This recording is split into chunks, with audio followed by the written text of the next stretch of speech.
Welcome into Studio JEFFC, everybody. Are you guys ready for the keys to beating the Minnesota Vikings if you're the Dallas Cowboys? Because I got that for you. So, the keys to winning football games don't really change. Score a bunch of points, force turnovers, don't allow a bunch of points, beat up their quarterback, protect your quarterback, run it well, don't let them run it well, blah, blah, blah, blah, blah, blah, blah. What is different about this week for the Dallas Cowboys? What is different is the quarterback you're playing against. So I'm going to show you a couple of things. Here's a couple of things. What I have here, courtesy of Big Game James on Twitter, who did the work of sorting these things out for us, is Kirk Cousins by the numbers. Kirk Cousins, when he is not under pressure, Vikings quarterback, those are the numbers of an MVP candidate. Almost 9 yards per attempt, 11 touchdowns, 2 picks, completion percentage almost 80%. Now, everyone in the world is obviously worse when they're pressured than when they're not pressured. If you're standing there and you're comfortable, you're obviously going to make better reads and better throws. But the Kirk Cousins drop-off is bigger than most. Now, these are small sample sizes too, but this is what you're looking at this season. When you get Kirk Cousins under pressure, 4 yards per attempt. 4. That's a tiny number. For reference, Dak under pressure is 6.6 yards per attempt. So it brings it down because you're under pressure. You're going to tend to throw it shorter, just get it anywhere that you can. But Dak's completion percentage is 51.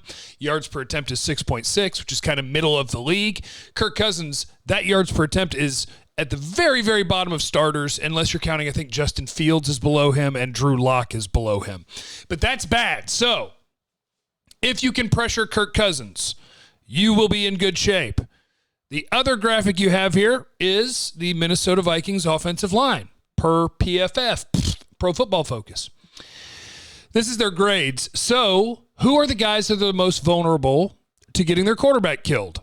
Well, you're seeing no grade under Christian Darrisaw, the left tackle for the Vikings. That's because he's only started, has he started one game? He's played in 2 games. But their worst guy was Rashad Hill. He was playing left tackle for 5 games. He allowed 20 pressures, 3 sacks. He got benched for Christian Darrisaw, who's a rookie. Christian Darrisaw really liked on tape. I don't think he's their weak link, but it is still a rookie that'll be lining up primarily against Randy Gregory. Other than that, right guard, Oli Udoh, he has allowed 15 pressures. He had a lot of sack, but 15 pressures in the 6 games. The center, Garrett Bradbury, has allowed 13 pressures and 1 sack.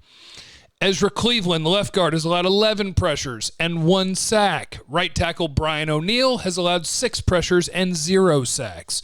So in theory, the strength of this team on their offensive line and pass protection anyway is the right tackle. And perhaps the left tackle. We don't have a ton of evidence of that yet.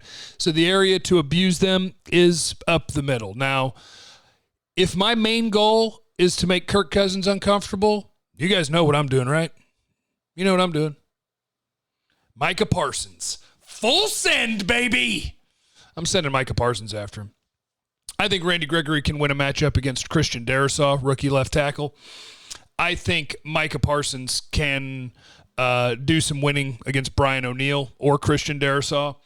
Or as a blitzer, and maybe as a blitzer is the plan. Because as I'm showing you this, you're seeing the biggest weakness is actually the interior. So maybe you feel better about doing it that way and trying to win up the middle because their tackles do appear to be better than the interior of their offensive line. So anyway, pressure Kirk Cousins. That's the goal. It's always the goal in football, but today or this weekend, even more so than usually.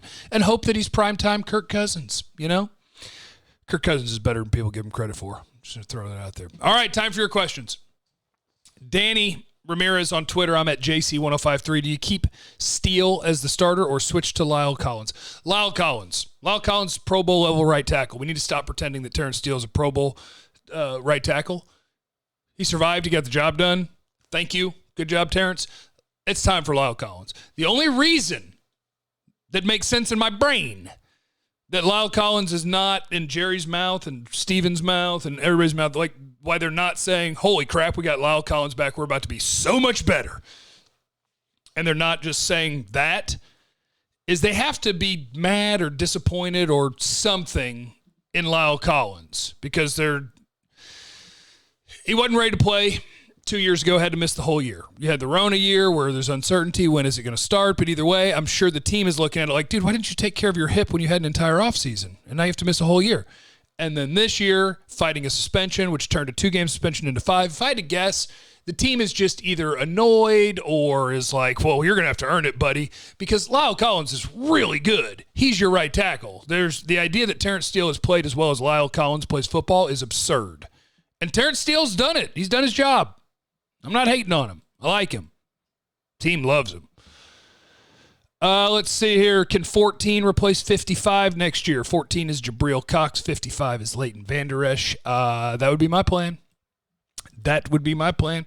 And if I'm the Cowboys, I'm not opposed to going to find another linebacker in next year's draft to free up Micah Parsons to be a pass rusher. This is what I'm going to keep saying about Micah Parsons. If I have Von Miller, I ain't going to turn him into Bobby Wagner.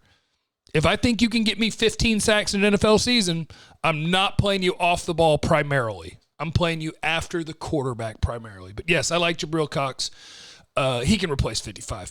Hell, 55 needs to play better this year. Marius, if there's one position you would trade to upgrade, what is it? Cowboys' biggest opportunities to upgrade. Here's the hard part. Anthony Brown's actually, on the whole, had a pretty good year. But if you could get a really good corner, sure, I'm interested. If you could upgrade to a quality center, I'm interested. I'm good at receiver. I'm good at tight end. I'm good at running back. I'm good at quarterback. I'm good on the offensive line. Safety, you're fine. That's the thing. Is all these spots you're going to talk about, they're fine. Are they awesome? No, but they're fine. If you could find me another pass rusher, hell yes.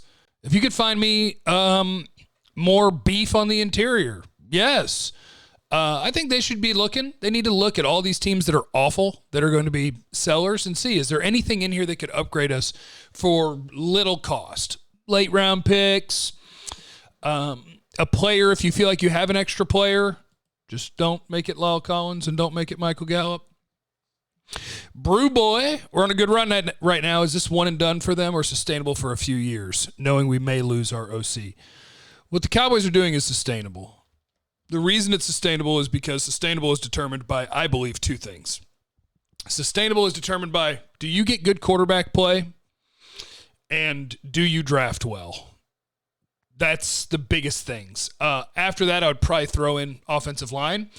But if you look at what's going to be here for the next 2-3 years minimum, the answer, Dak Prescott, CeeDee Lamb, Amari Cooper, if you want him, he's under contract.